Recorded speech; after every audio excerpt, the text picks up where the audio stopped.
Yo, people them, we got the OBSBOT Tiny 2 Lite point track and zoom web camera in the building. Let's see what's really good.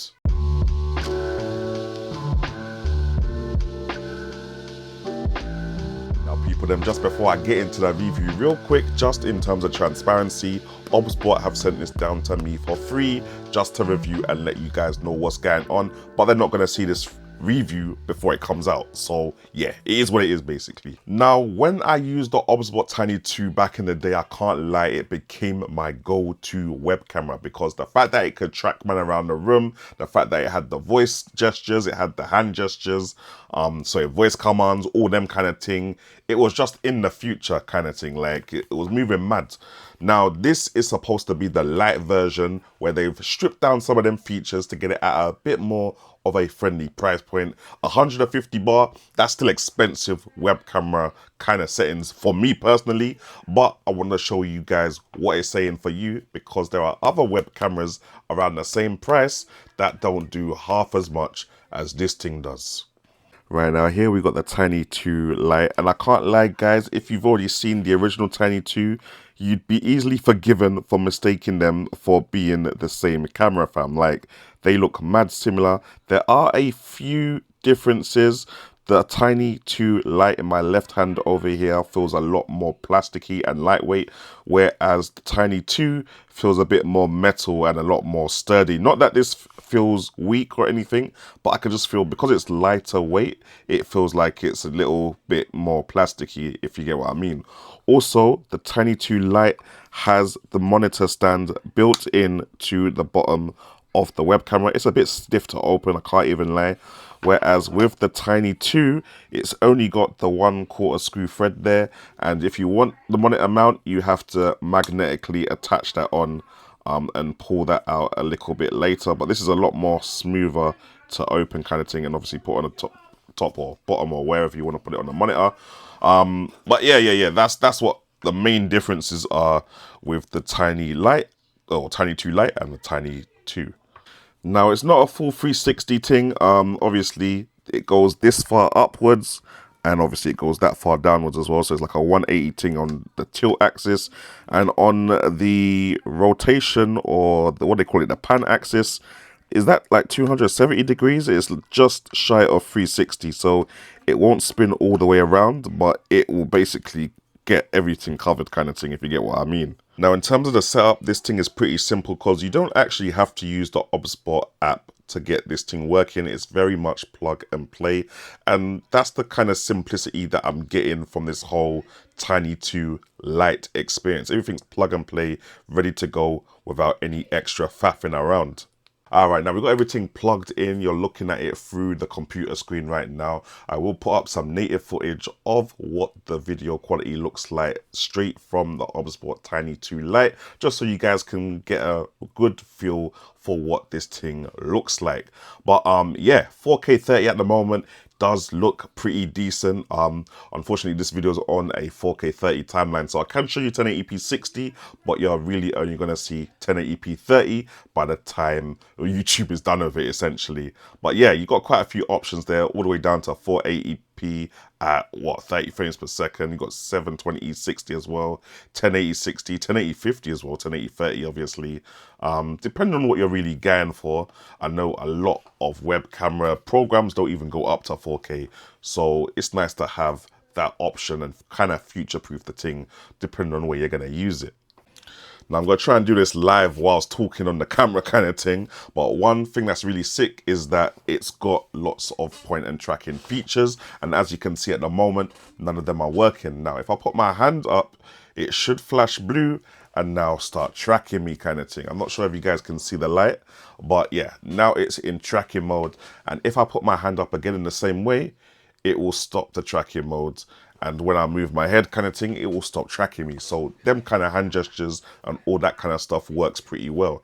Now I'm going to put it onto tracking mode again real quick and show you the zoom in thing, because if you do this little L shape with your hand, it zooms in, and if you do that little L shape again, it zooms out. And these kind of little hand gestures seem to just work flawlessly, like literally no issue at all. You can see the thing still tracking me, and then if I do a little hand gesture kind of thing, we're good to go. We're zooming in, and we're zooming out again. There's also a double hand gesture. It's a little bit dodgy though. It doesn't always work for me. But if I do this, it's supposed to, yeah, it's moving mad at the moment. Oh, there we go. It worked. I think it's working. Is it working? I don't know. I don't think it's working. Okay, it always works when I move my hands. There we go. Can I move it out? Basically, I'm supposed to be able to move my hands in and out, and it's supposed to zoom in and out with me. Yeah, it's doing a madness. There we go. There, let's zoom out. Okay, let's forget about that one. Let's just make it zoom out normally. This L shape always seems to work, but that kind of double L shape thing, yeah, it's this is not given. This one definitely needs some work on the camera itself. Another feature I also like is the ability to turn it off so quickly. Like, obviously, there's no web camera privacy function on this. There's no like cover for the web camera, but all you got to do is literally point it downwards, and that's it. The camera's off. It's not fighting anymore. But when you turn it back on again, you turn the thing on, it automatically starts tracking. It's a little bit overexposed now at the moment. Oh, it's probably because because my laptop was shutting off. But yeah, as you can see, turn it on, we're pretty much good to go. I'll just show you that again. Face it down, it's down now, camera's off, no web camera feed going through at all. And then face it back up again. I'm gonna stand over here. Yeah, there we go. We're back. We're back. Mad thing. Alright, so people, then what we're gonna do right now is go over to my streamer Benjamin Flurnell and show her the new upgrade of the web camera thing. Yo, Nelly, yo, Nelly, yo, Nelly, yo, Nelly, yo, Nelly, yo. Yo. This is the new thing. This is. That's the new thing. This is the new That's thing. the new thing. Let me get it plugged in for you real quick. Okay. Right, let me just put this up here next to your Elgato face cam. Yeah. Looking cute there still. Come on. Okay, so you got both the things plugged in. What? We got the OBSBOT tiny light on the left hand side. We got the Elgato face cam something another on the right hand side. I can't lie. Do you know what? The Elgato's looking a little piece sharper. But wait, let me see if you stand up if this OBSBOT will follow you. Yeah. Is it following? Okay. Yeah. What about if you stand up? Will it follow you if you stand all the way up? Yeah. Okay. Oh, so that's where the Elgato's missing out, fam. Do you get it? Yeah. So you're getting a bit more clarity with the Elgato, but obviously this OBSBOT is gonna follow you all the way around the room if that's the kind of stalking that you're trying to get.